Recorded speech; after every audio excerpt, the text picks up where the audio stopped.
انتخابی جواب. ایک جواب ہمارے سماج کے اعتبار سے بھی ہو سکتا ہے, اگر غور کیجیے, ہمارے محاورے کے اعتبار سے بھی ہو سکتا ہے. عباس نے پانی لیا قائم ہے. یہ کتنے لوگ تھے؟ 4000 سپاہی تھے.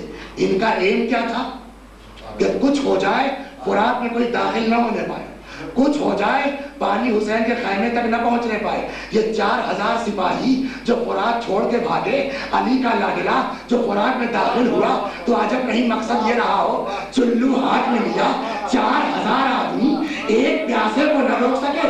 غیرت ہو تو چلو بھر پانی لے. عباس نے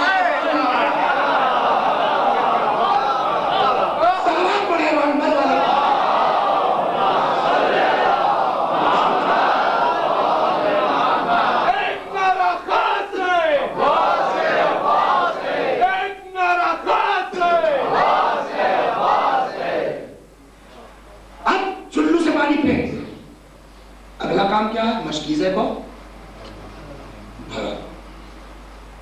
ہر چیز کا اپنا ایک ضابطہ ہے, ہر چیز کا اپنا ایک اصول ہے.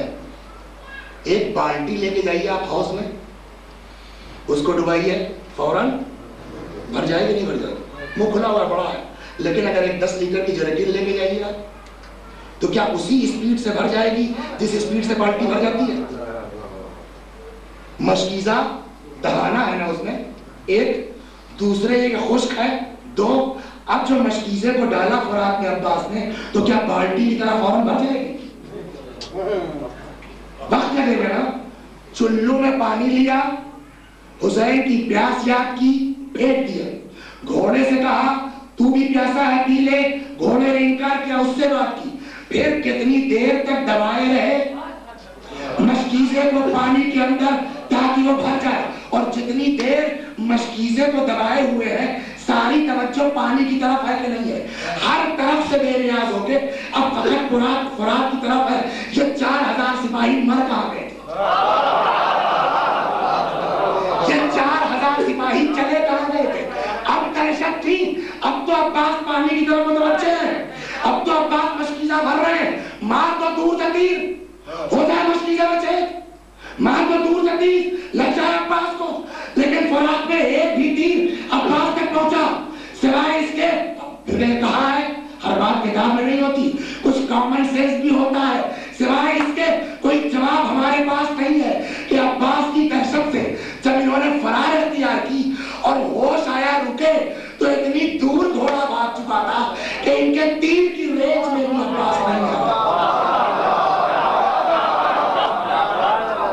اب آپ نے اندازہ کیا اختیار کس منزل پر ہے, شجاعت کس منزل پر ہے, ہیبت کس منزل پر ہے, جس کو دیکھ کے اس طرح بنا رہا. بات کہاں سے چلی تھی؟ جس کو اختیار ہے وہ اپنوں کی تکلیف برداشت نہیں کر پاتا. مولا تمہاری دہشت کا عالم یہ ہے, تمہاری طاقت کا عالم یہ ہے, اور اس کے باوجود. اچھا بچوں کی فطرت کیا ہے؟ جس سے کام ہوگا وہ اسی سے کہتے ہیں. وہ اپنا سگا بھائی ہوگا نہیں کہے گا, باپ بھی ہے نہیں کہے گا, لیکن اگر کسی سے امید ہے کہ ہمارے والد کے جو دوست ہیں یہ ہم کو لا کے دے دیں گے کافی, تو وہ باپ سے کہنے کے بجائے باپ کے دوست سے کہے گا, بھائی سے کہنے کے بجائے رشتے دار سے. فطرت بچوں کی کیا ہے کہ وہ اپنا پرایا نہیں دیکھتے, کام کس سے ہوگا. آج 1366 برس کے بعد بیٹھ کے ہم عباس کی شجاعت کا یہ تصور کر سکتے ہیں, گھر کے بچوں کا عالم کیا رہا ہوگا عباس کی شجاعت کے قریب, کیا احساس رہا ہوگا. تو سوائے اس کے لیے بچے جب ان کی پیاس بھڑکتی رہی ہوگی, تو سوائے عباس کے کہ جاتے کس کے پاس رہے ہوگے. عقل یہی کہتی ہے کہ اب یہ خالی کوزے لے کے جو بچے ہائے پیاس کہہ رہے تھے, تو اس میں جناب عباس کے پاس زیادہ ہے. چچا ہم پیاسے ہیں, چچا ہم پیاسے ہیں, چچا ہم پیاسے ہیں. اور چچا کا عالم کیا ہے؟ ہاتھ پہ ہاتھ رکھ کے بیٹھے. مولا کیسے برداشت کیا آپ کے سامنے آپ کے بچے, آپ کے امام کے بچے بلک رہے ہیں, تڑپ رہے ہیں, الاتش ہائے پیاس کی صدائیں بلند کر رہے, اور تم ہاتھ پہ ہاتھ رکھ کے بیٹھو, جبکہ تمہاری طاقت کا عالم یہ ہے کہ دیکھ کے فوج فرار کرتی ہے.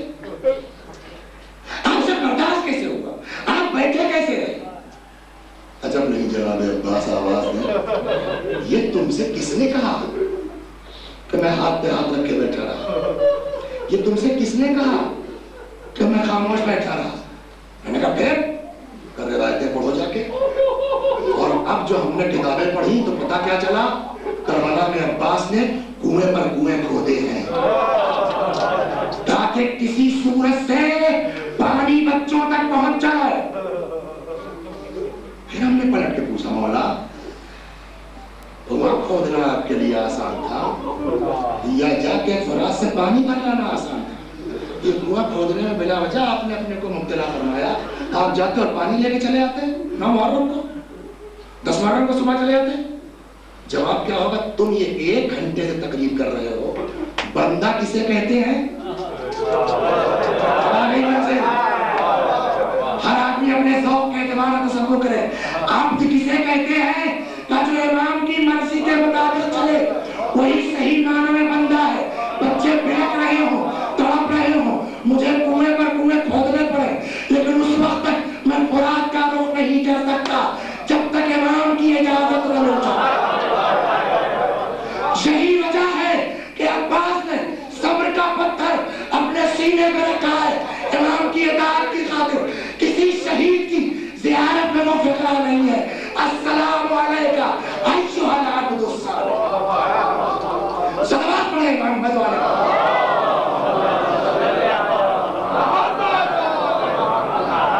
آپ نے غور فرمایا کہ حضرت کا لقب عبد صالح کیوں ہے؟ اس لیے کتنی بڑی قربانی حضرت نے دی ہے کہ کسی شہید کو وہ خطاب نہیں ہے زیارت میں.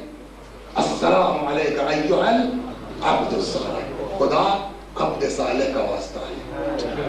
خدا ابو الفضل عباس کی قسم ہے ہم سب کو امام کی مرضی کے مطابق چلنے کی توفیق ہے. ہم سب کو متحد ہو کر کے عزائے حسین میں منہمک ہونے کی توفیق ہے.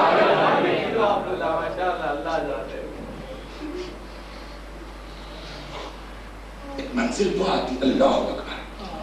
القاب پر حضرت کی آپ اگر گفتگو کریں عجیب عجیب لقب ہے. قمر بنی ہاشم بہت مشہور ہے. ٹھیک، قمر بنی ہاشم کا مطلب بنی ہاشم کا چاند. میرے بارے میں کیا خیال ہے آپ کا؟ میں گورا ہوں کہ کالا؟ طے نہیں ہو سکتا. کیوں؟ کہیں بتائیے کس کے بیچ بات ہو رہی ہے؟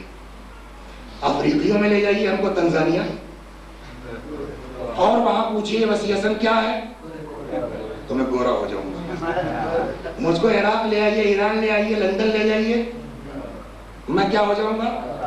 کالا ہو جاؤں گا.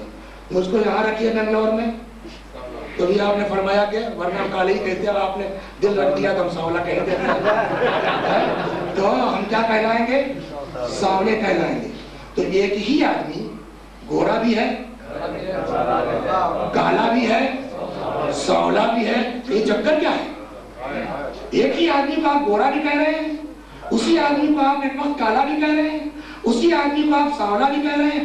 کہا اس لیے کہ کس کے بیچ کہا جا رہا ہے یہ دیکھا جا رہا ہے. میں بے شک چاند ہوں افریقیوں کے درمیان، اس لیے سب کالے میں گورا ہو جاؤں گا. عباس کو قمر بنی ہاشم کہا جا رہا. اس لقب سے پہلے یہ دیکھنا ہوگا کہ کس کے بیچ کے چاند کہے جا رہا ہے. پہلے بنی ہاشم کی شکل و صورت میں گفتگو کرنی پڑے گی. صلوات پڑھیں یہ خاندان میں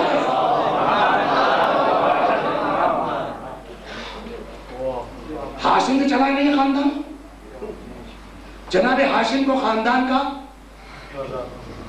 دارا کہا جاتا تھا. ہم جہاں شرح پڑھتے ہیں میرٹھ میں، جو پہلے سال گئے 98 میں، تو بزرگ سے ہم جانے بوڑھے سے 56 سال ایسی بیٹھے تھے. کہنے لگا مول صاحب میرے دادا 1890 کے BA ہیں. تو BA ہونا کوئی بڑی بات ہے، مگر انہوں نے بڑے اہتمام. آج ہر گھر میں BA ہوں گے نہیں ہوں گے، لیکن انہوں نے خاص کر میرے دادا 1890 کے بھی. تو ہر گھر میں BA ہے. IAS مل جائے گا، آپ BA کی بات کرتے ہیں. کاش میں یہ اس دور کی بات ہے